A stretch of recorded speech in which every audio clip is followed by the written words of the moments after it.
Tema de hoje: como o vício pode destruir um casamento.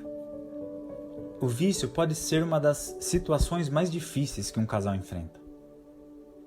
Viver com um cônjuge viciado pode ser tão difícil que muitos casamentos terminam em separação ou divórcio, se a pessoa que luta contra o vício não recebe tratamento. Divórcio ou separação entre casais que lutam com problemas de dependência podem ser comuns, mas não é inevitável. Não importa como seu parceiro chegou aonde está hoje. O que importa é reconhecer o problema, entender o que está errado e buscar ajuda para vocês. O vício de um dos cônjuges pode prejudicar o outro e destruir os laços do matrimônio de muitas maneiras. Em primeiro lugar, perda de confiança. Em primeiro lugar, os indivíduos com um vício tendem a mentir para os seus cônjuges sobre a gravidade de seus vícios. Esconder quanto dinheiro gastam para pagar por eles e quebrar promessas de mudar seu comportamento.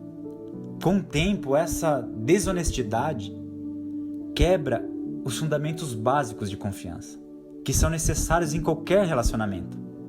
Os cônjuges viciados em sexo ou pornografia também podem cometer adultério ou ser infiéis, o que é uma outra violação de confiança. Segundo lugar, encargos financeiros.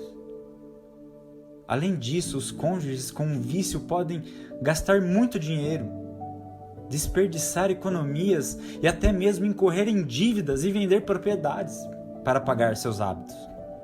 Eles podem ficar para trás no trabalho e até mesmo perder seus empregos. As consequências financeiras do vício podem ser desastrosas para um casal, especialmente se eles estão criando os filhos.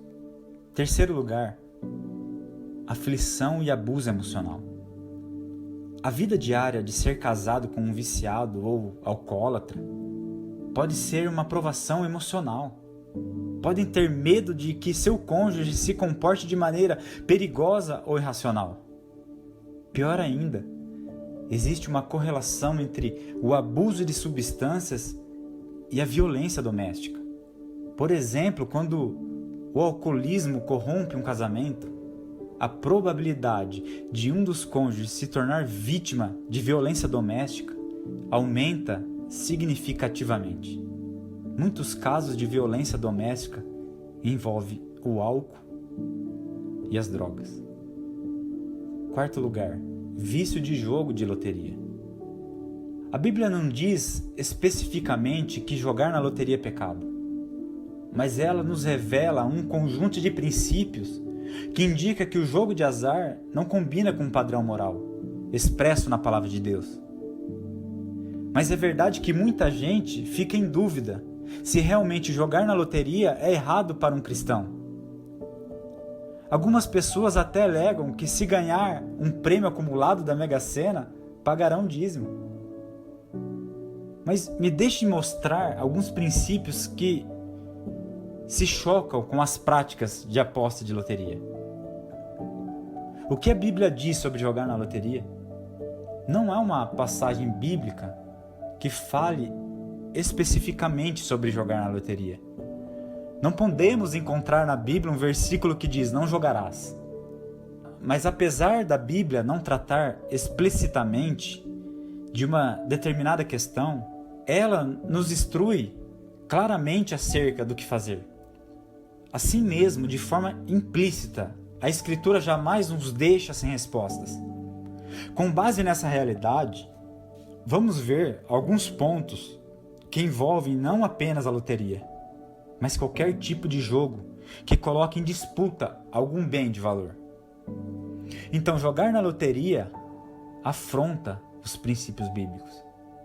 Em primeiro lugar, jogar na loteria sempre reflete um desejo pelo dinheiro fácil, mas em nenhum momento na Bíblia incentiva qualquer forma de obtermos lucro sem ser pelo suor do nosso trabalho. Segundo lugar, jogar na loteria não combina com a boa administração do lar. A Bíblia ensina que devemos ser bons administradores de nossos bens. Ela também adverte que não podemos cometer o erro do desperdício, aplicando nossos recursos em coisas ruins e duvidosas. Esse alerta também serve para outras ocasiões que não têm nenhuma ligação com algum tipo de jogo. Terceiro lugar, jogar na loteria pode viciar. Não é segredo para ninguém que o jogo é uma atividade extremamente viciante. O vício aprisiona uma pessoa, tirando-lhe o bom senso e até a razão. Obviamente, a palavra de Deus não aprova isto. Além do mais, a partir do momento que uma pessoa é lançada pelo vício do jogo, se torna impossível que ela seja uma boa administradora de seus bens. Quarto lugar, famílias são destruídas por causa de jogos. Alguns chefes de família que deveriam zelar pelo seu lar acabam deixando com que falte itens básicos dentro de suas casas para apostar em jogos. Quem já viu de perto uma situação assim, sabe o quão deprimente é. A Bíblia nos exorta a cuidar da nossa família com diligência, e o jogo não combina com isso. Quinto lugar, os bastidores dos jogos não são bons. Dependendo do tipo de jogo, o dinheiro das apostas é utilizado para várias atividades, inclusive para financiar atividades ilícitas. É verdade que loterias regulamentadas podem até apresentar propósitos que são aparentemente nobres. Os recursos arrecadados através das apostas de algumas loterias federais, por exemplo, supostamente são aplicados como investimentos na educação e em projetos sociais. Então, alguns cristãos acreditam que, por causa disso, ao jogarem na loteria estão fazendo uma boa ação. Mas, obviamente, existem muitas outras alternativas para um cristão fazer seu papel de cidadão, contribuindo com seu país, sem ser pelo jogo. Quantas pessoas que temos perto de nós mesmos passando necessidades, dentro das nossas igrejas. Então não precise entrar no jogo para você poder fazer seu papel.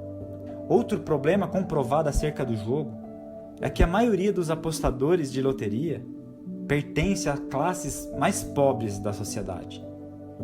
Isso obviamente contribui ainda mais para o desequilíbrio e empobrecimento da sociedade. Mas em sexto e último lugar, jogar na loteria revela o amor ao dinheiro. Por trás das apostas nas loterias, sempre estará a cobiça em querer ter mais e mais dinheiro. Porém, a Bíblia adverte em 1 Timóteo 6,10 que o amor ao dinheiro é o causador de toda a espécie de males.